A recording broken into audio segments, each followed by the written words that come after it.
It is my personal belief that sketchbooks are the best place to try new things and also to get rid of some of our art fears and limitations.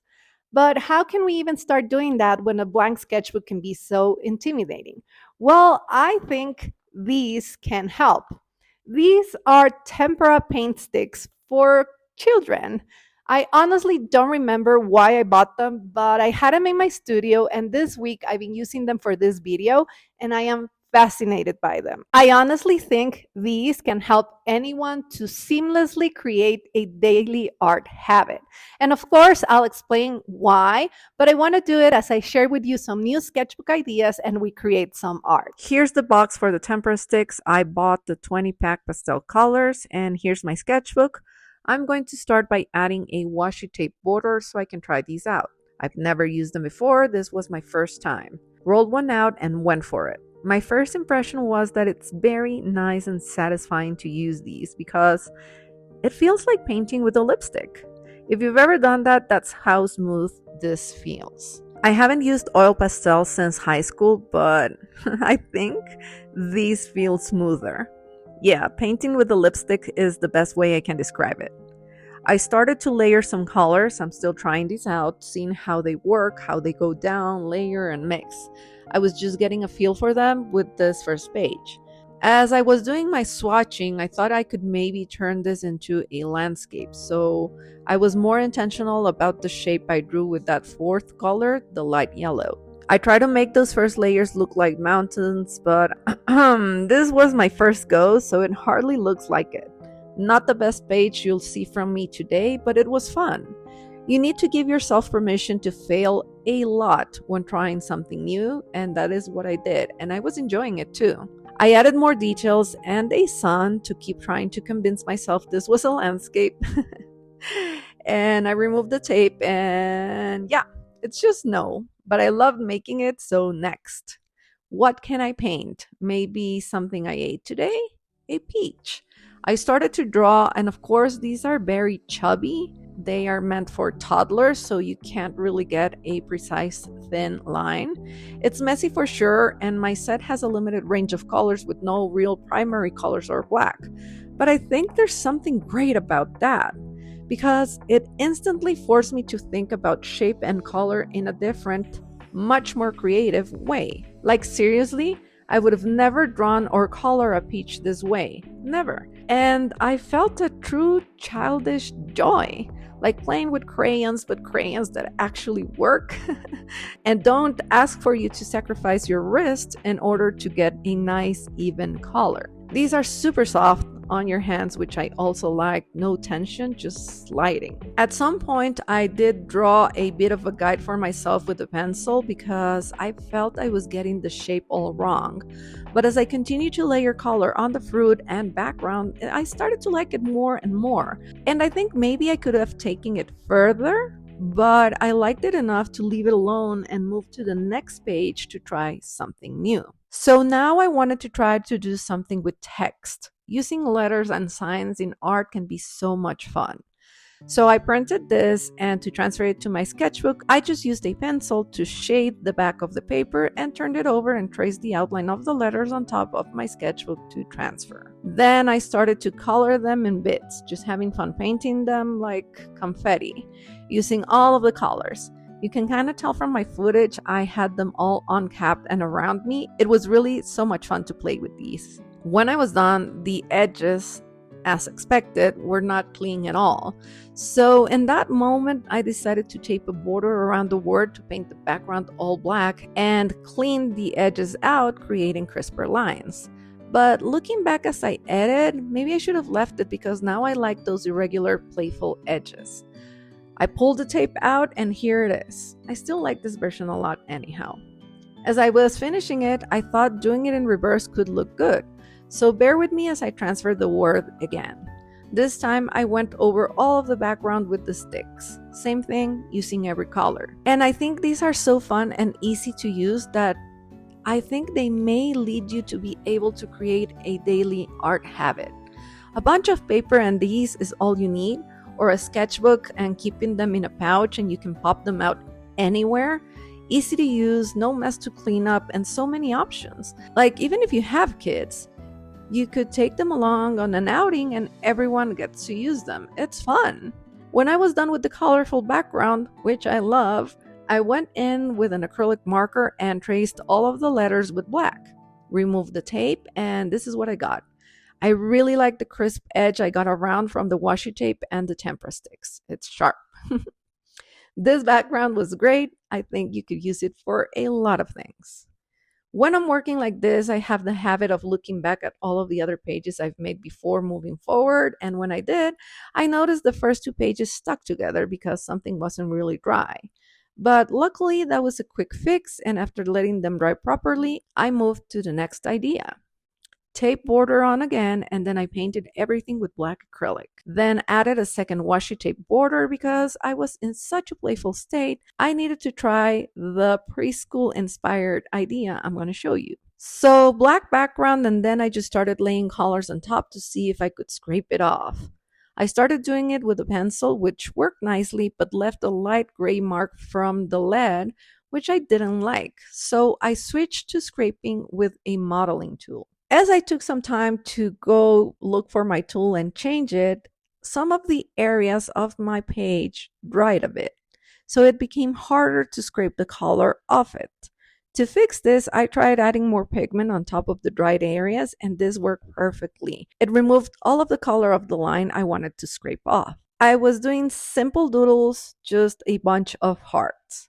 Then I removed the tape, which was a double layer of tape, as you may remember, and maybe this was why I tore some of the paper off.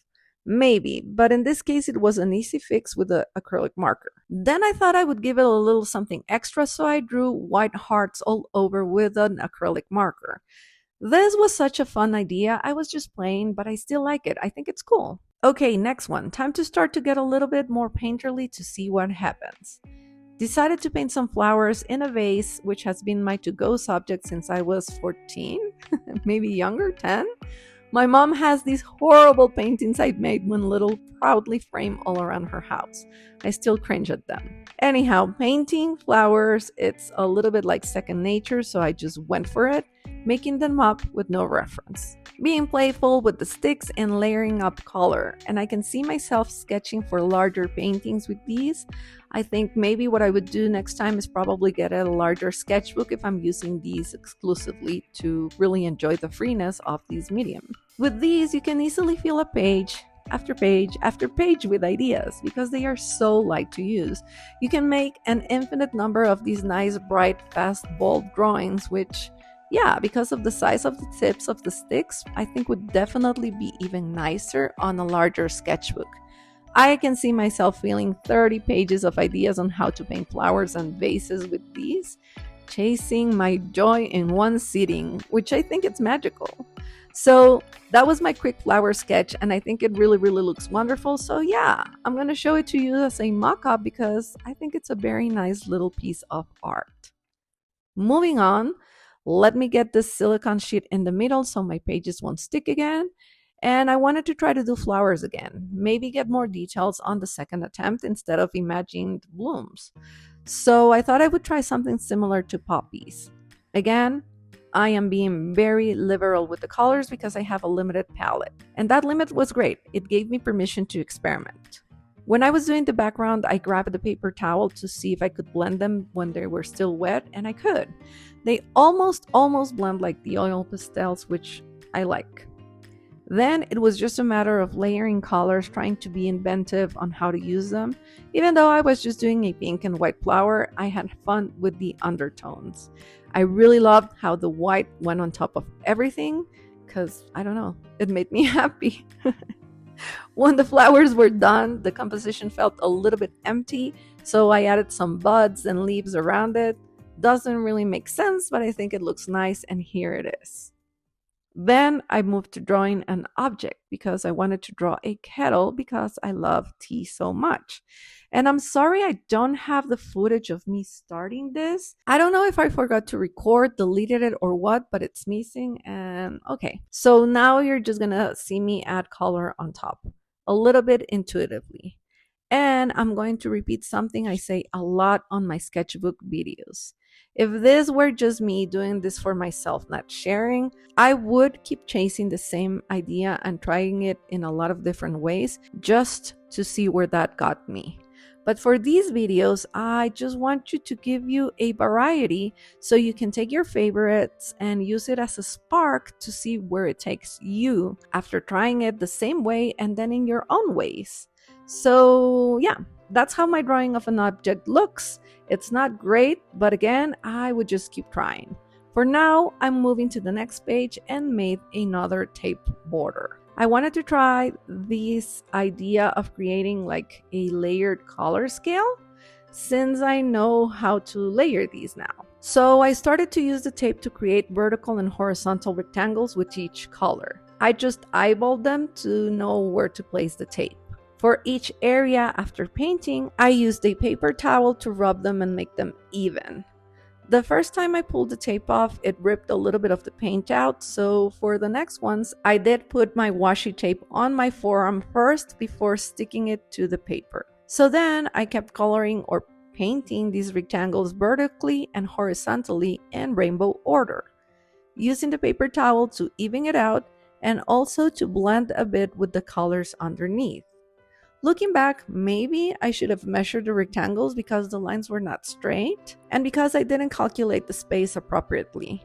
But oh well, we're just having fun and trying things here. As you can see, the dark purple only fit in the portrait orientation. Still, I finished it and removed the tape, and this is the result, and I think it's magical.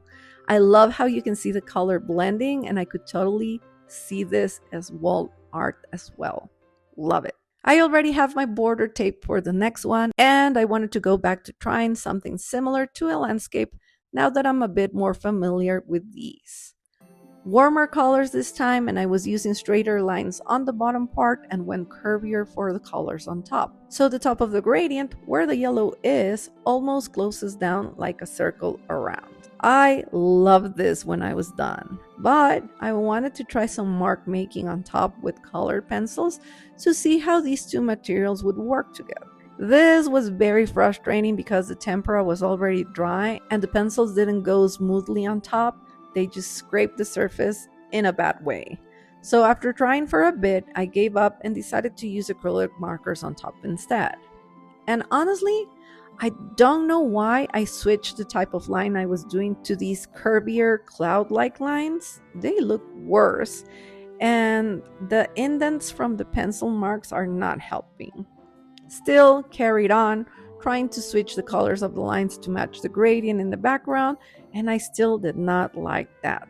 So I thought I would try adding a lighter line on each, and yeah, no improvement. I gave up. I should have left it alone when I liked it and not try stuff on top, but hey, now I know. And because the whole thing has been documented, I'm going to create a mock-up with the stage of the page I liked. Here we go. Now I do like that and I learned something new. That's it from me today. I can't believe it went by so fast. 10 pages, 10 ideas, but like I said before, I could play with these all day. Let me know if you liked this video because I could try the larger set with bold colors too. Who knows why I bought these, but I'm glad I did and I hope you enjoyed seeing them in use as well. If you did, please let me know by liking the video. With that, I'll see you next Friday for some brand new creative ideas. Have a wonderful day. Bye!